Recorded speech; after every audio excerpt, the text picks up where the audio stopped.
Very good evening. You're watching the Sunday edition of the Urban Debate. I'm Afrida Rahman Ali. Well, Germany, United Kingdom, Greece, Poland, France, Czech Republic, Austria and Netherlands.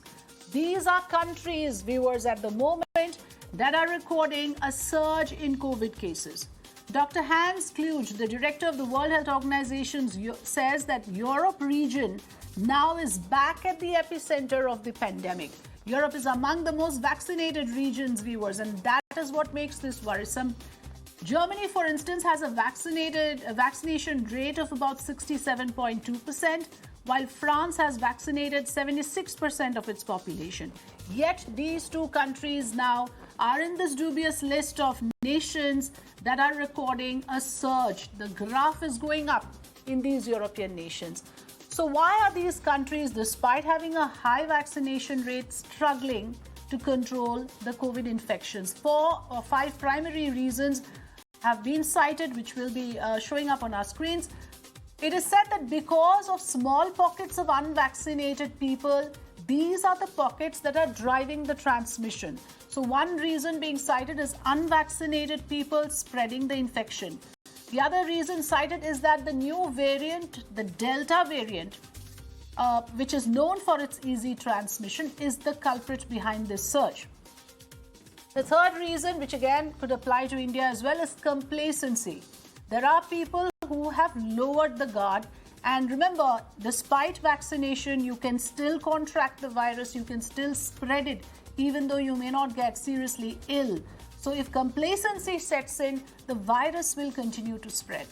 The other reason, of course, is the winters, which apparently the winter air makes it easier for the virus to spread. Now, our question here and our concern here in India is those factors, those reasons can apply here as well. Here as well, we have small pockets of unvaccinated people. Complacency has always been a factor. The variant issue is unpredictable. The winter air is upon us. So how do we caution ourselves? How do we stay safe? How safe are we at the moment to begin with? And what are our concerns? Let's welcome Dr. Rajiv Das Gupta, Chairperson of the Center of Social Medicine and Community Health from JNU, and who's also a member of the National COVID Task Force, joining us. Dr. Rakesh Mishra, former Director of CCMB, joining us from Hyderabad. And Professor Sudhir Krishna from the National Center for Biological Sciences and also Professor at IIT Goa, joining us today. Thank you so much, gentlemen, for joining us, and we would like to have a stimulating conversation around this issue on what are India's concerns and what should be our way forward, what should be the lessons drawn from these countries. But before I come to you, gentlemen, let's listen in to a couple of health experts who have already opined on this issue. The COVID surge is being observed in the countries where they have not seen the Delta surge previously. Delta in the sense the Delta strain that is now dominates around the world or its variants. So countries like Germany, Austria and all had not seen a Delta surge previously, while on the other hand, countries like Spain and Italy had seen that. India, of course, had a massive Delta surge in April and May. So in that sense, the countries which had not seen Delta surge, they are seeing a surge right now, once again driven by Delta. Number two, some of the countries where the vaccination percentage has been rather poor, for example, Austria, they are also seeing a surge in cases. Now, there are two lessons in this. Number one is that vaccination is an important aspect, which India has done extraordinarily well. As we have seen that India has crossed 100 crore mark a few days ago. So, and it is known that although Delta at times is seen to break through, the vaccinated individuals are very well protected against severe form of the disease, and against mostly mortality has come down because of vaccination. So in that sense, we should be cautious, but we should not be alarmed by international travel opening up. Is on co-vaccine for kids. That is because ICMR was in fact a co-partner with Bharat Biotech in developing vaccines. Why is it that the DCGI is delaying an approval? Because you have been a co-partner with Bharat Biotech over this vaccine. What do you think is probably the reasons why there is a delay in giving an emergency use approval? Considered everywhere, not only in India, as a vulnerability. So until and unless one becomes sure about the safety and the efficacy of the vaccine, or it could be a medicine, anything, any medical intervention should not be brought to the vulnerable population. For example, children or pregnant women, or let's say a very, protected tribal group somewhere. So vulnerable groups or captive population. So we do not bring in interventions to a vulnerable group until and unless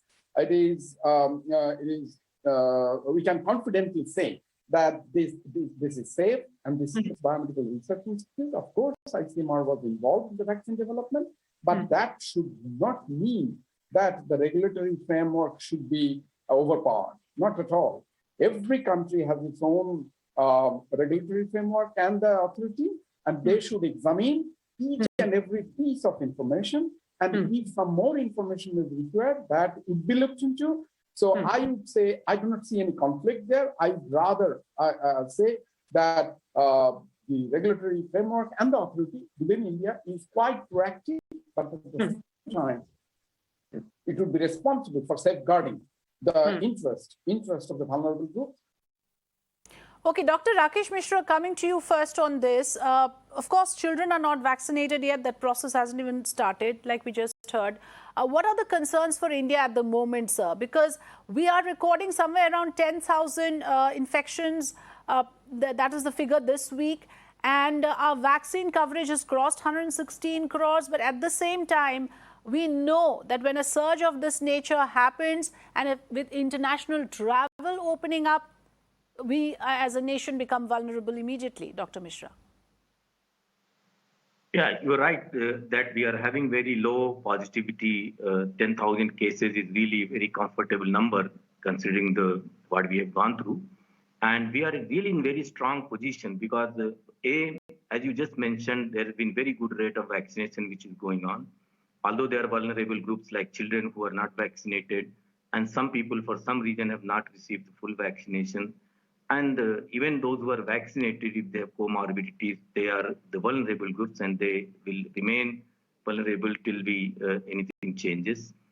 At the same time, we have very high rate of seropositivity in major cities, past 90%. So the virus is having tough time. That's why it's not able to penetrate too much. Vaccination will not prevent infection, but it certainly will prevent hospitalization and severity of the cases. So what we need to do is see what can happen is at the moment we have the upper hand and we are really in very good position, but that we should not take for granted that we stay like this. What we have to avoid is that larger number of people being exposed, which means we have to keep testing a large number so that I keep isolating those who have symptom or not, but they are positive. We can keep doing environmental surveillance by sewage waste, wastewater, and get sense of overall how much level of infection is going. And most important and simplest but most important thing, which is going to be the deciding factor, the discipline by the people, which is mask and avoid indoor clustering. If these things we do, we are really have left past the worst. But if we don't do this, and we let the virus play, what will happen is sooner or later a new variant may emerge, which may start to trouble us more. So we have to keep the virus on the defensive by not letting it have a free hand on us by just wearing the mask and avoiding clustering. If these two things, we have a high seropositivity and vaccination going well. Children also get vaccinated. That will be terrific. I think we are better off many other countries. Right. Dr. Rajiv Dasgupta, I found the point raised about indoor clustering important because winters are setting in. And of course, with the year end and with the parties and events that will now pick up, people are lowering the guard. Let's be realistic about it. We can see it everywhere around us. And do you see that as a major concern here? Because, the fact of the matter is the pattern that followed with the previous waves.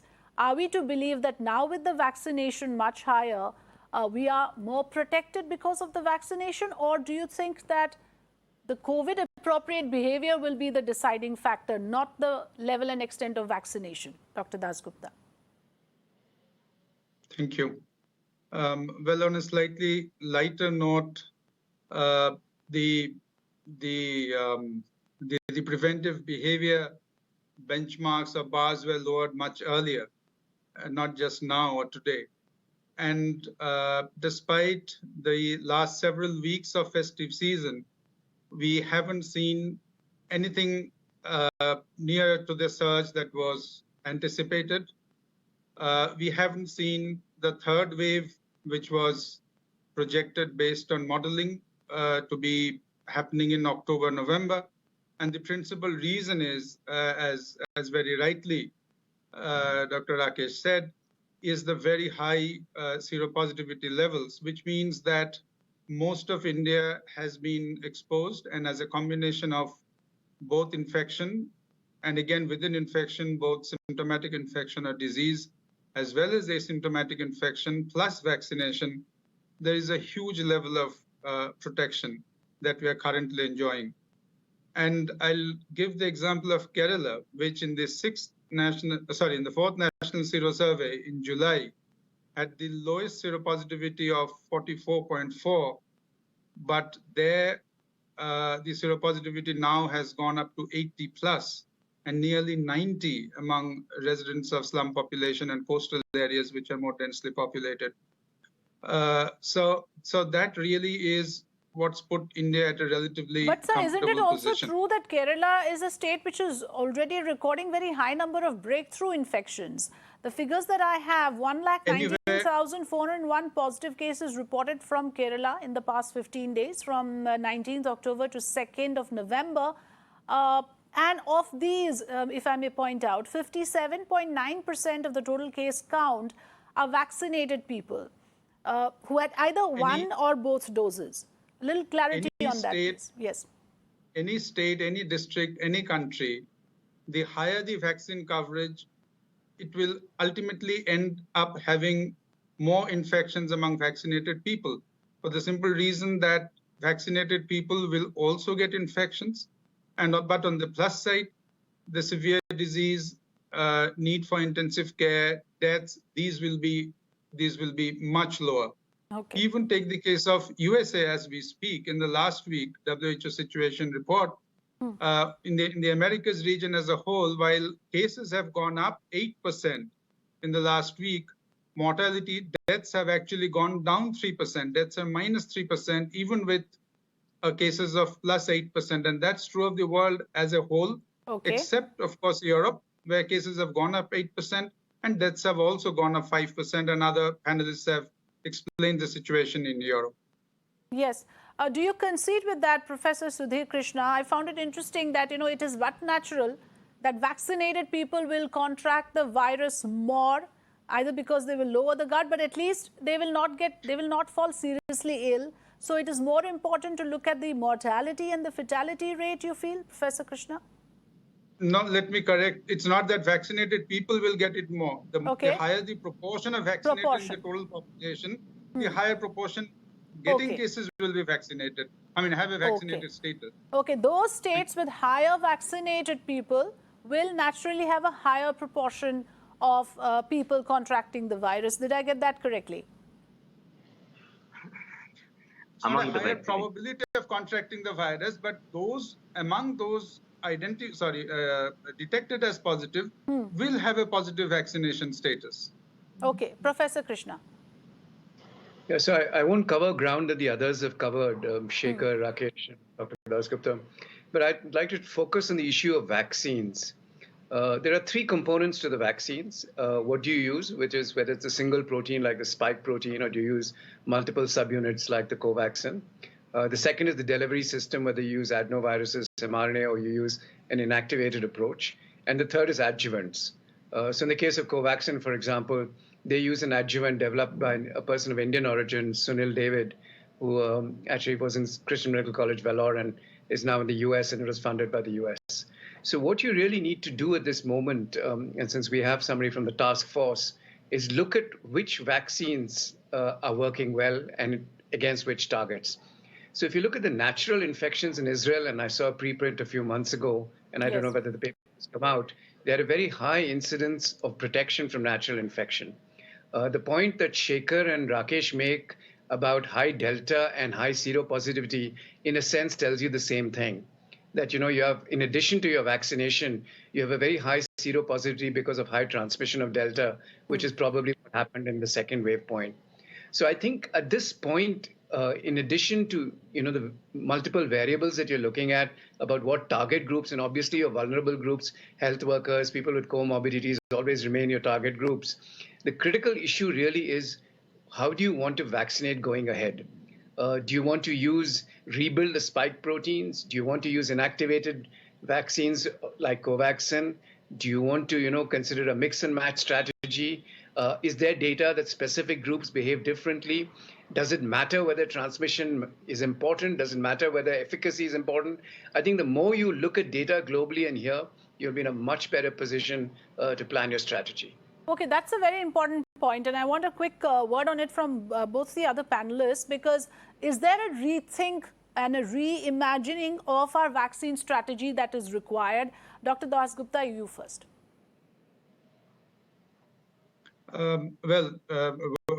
What we just heard is absolutely correct. But the priority in the country at present is completing the second dose.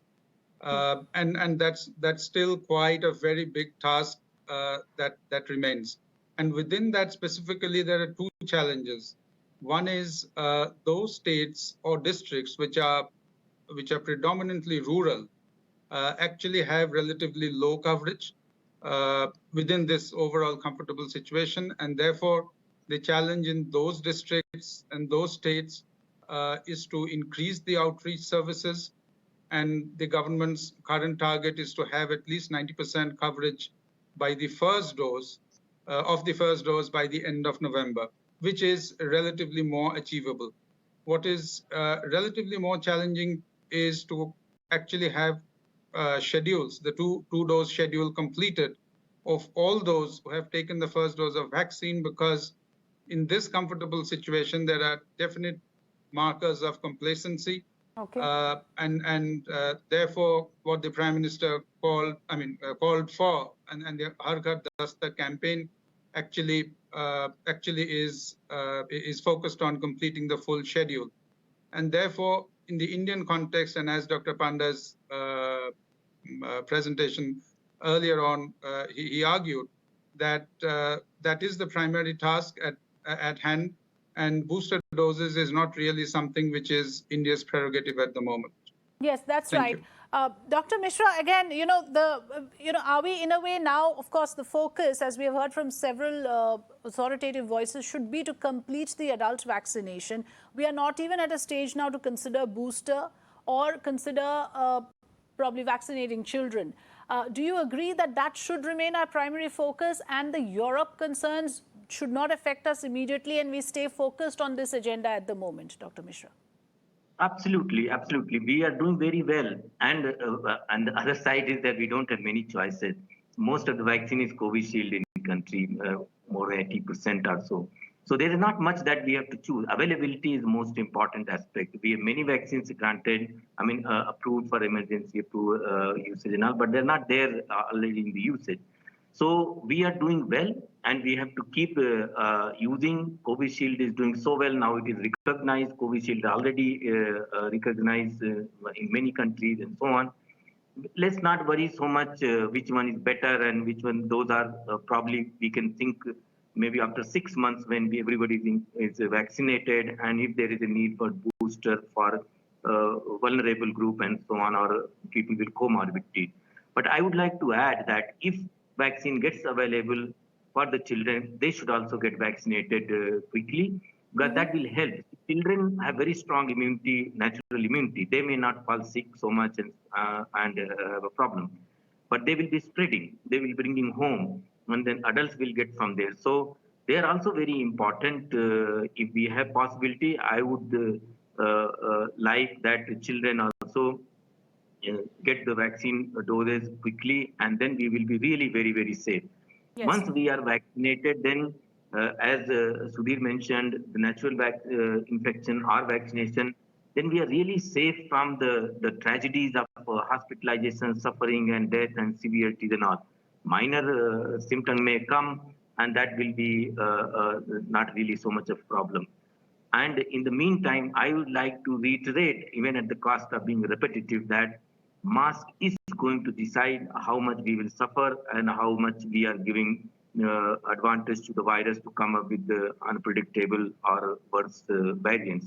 And Okay. of course, avoiding indoor clustering. If we do these things, we are already in a strong position with respect to vaccine and seropositivity.